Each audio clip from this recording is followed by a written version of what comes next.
Broughton Recreation Center particularly has been hopping this summer. So if you look at last year's numbers to this year's numbers, we were at about 700 folks a month in June and July last year. We're at about 2,500 folks in June and July. So if you look at daily numbers, that's like 30 people a day last year, and we're at about 100 people a day this year. So a real uptick of activity here at the Broughton Recreation Center here in Longview. We would associate a lot of it back to the decision that council made to reimagine the fee structure for a membership at our rec centers. You may remember that early this year, council approved new fee structure, including free entry for kids under 18 and a much lower cost for folks to have a membership at Paul Martin Jones, Broughton, and Green Street. And we think that together has helped cause the folks to come and use this facility like we always wanted them to.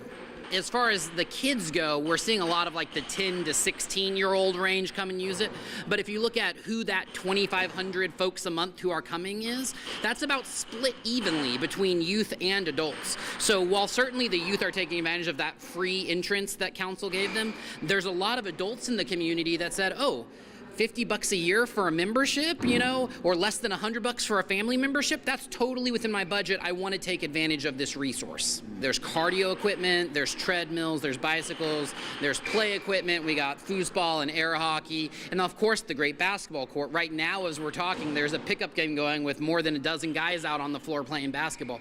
So it is a full service recreation facility. And again, the membership that they created is not just for Broughton, it's also for the Paul Martin Jones Recreation Center. So if you're more of like a weightlifting person or you want to use the racquetball facility, those facilities are available over Paul Martin Jones, and it's all included in the universal membership that the council approved. The e-gaming facility, right? And it's starting to pick up speed, right? It's a little bit trickier because of the nature of the technology in there. It takes more awareness of staff to be able to have that open and everyone to be using it, but we're seeing people go in, we're seeing people use it, and that's always been the goal of that room. Same as the library, right? It's great to have kids in here and using the Broughton branch of the library. You don't have to go downtown to go to the library. You can come here, you can check out books, you can interact with literacy here also at the Broughton Recreation Center.